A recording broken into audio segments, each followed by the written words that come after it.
Usually on the run up to Christmas, the car world falls fairly quiet, but not this year. So I'm back today bringing you the most scandalous car news stories from this past week. Here's everything you need to know to be fully up to speed.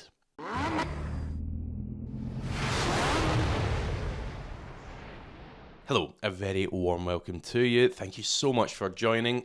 I've donned the Christmas jumper today, it seemed appropriate. Anyway, let's get into this first little interesting, ironic tale from the week. So, scientist who helped design breathalyzers is banned for drink driving.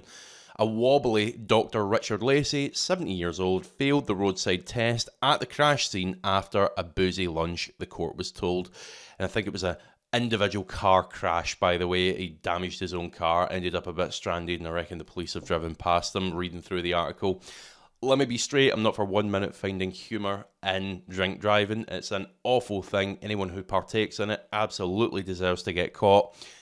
But what an irony. And it just goes to show anyone who's thinking about having a couple of pints and getting behind the wheel, if the guy who designed the breathalyzer can't even get away with it, you have no chance.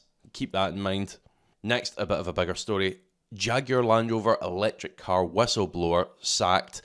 Now, buckle up for this one. There's a bit going on with it. So, effectively, this guy, Hazard Denley, he originally worked for a division of Tata, which is the Jaguar Land Rover parent company, for those that don't know.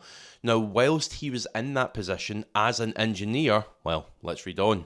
He identified improperly designed components in the car's chassis, including its suspension system. That's what an engineer's meant to do, no?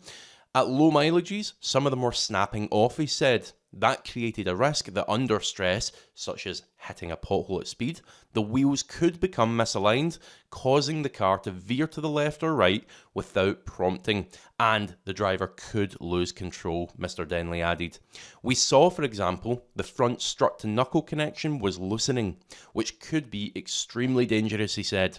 It could cause a loosening of the entire structure that could cause wheels to come off. In a crash scenario, it could be completely unsafe.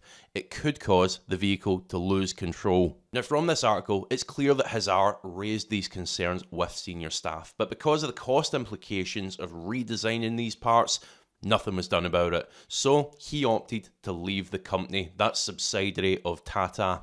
He then started working for Jaguar Land Rover themselves. Then this happened. A fiery crash involving a family of four over in the USA.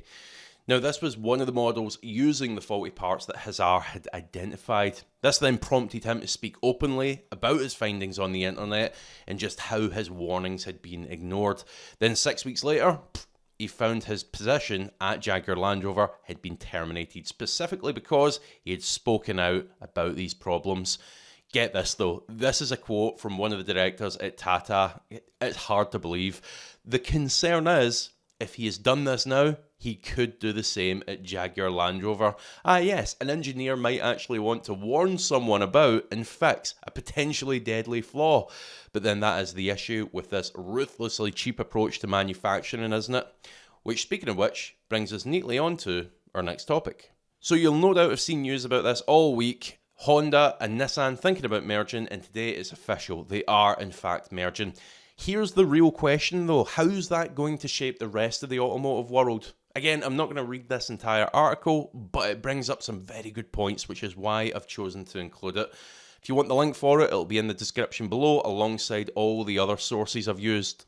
Now, this discusses how the merger is going to give both of these Japanese brands a fighting chance against the onslaught of cheap electric cars, and in doing so, it raises a really rather valid question. What about the rest of the world? Well, let's read on. The same is even more true in Europe. The German auto industry is in even more trouble than the Japanese, with soaring energy costs crippling production. Volkswagen has only narrowly avoided closing German factories after extracting steep concessions from workers, so why not combine VW and BMW? VW makes 9.2 million cars a year, whilst BMW makes 2.5 million, and a combined group would easily be the largest in the world. Over time, it could add in Mercedes, with just over 2 million cars sold every year, to consolidate its position at the top of the global industry.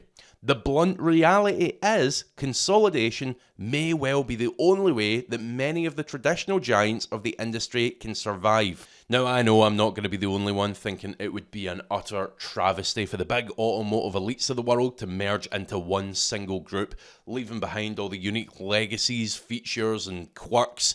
But, and it is a huge but, commercially is what we're seeing in the Japanese market with Nissan and Honda, something that's going to become more commonplace. It's not as wild an idea as it would have been 4 or 5 years ago, that's for sure. As ever, do let me know your thoughts on this in the comments section below. Now for the final news story today, a little bit more lighthearted. We know it's been a tough old year for manufacturers and dealers trying to shift EVs from forecourts. We got incentives, we got quotas, we got mandates coming out our ears. But I think one Fiat dealer might have just cracked the code. Get a look at this. You can now get a new Fiat 500e with $0 down and $0 per month. They are literally giving them away. So the way that this works, it's over in Colorado in the States. Essentially, the dealer takes the incentive money. So that's incentive from the state and the EV incentive. It totals about $12,500. They take that and the customer gets a brand new Fiat 500e for just the price of the sales tax.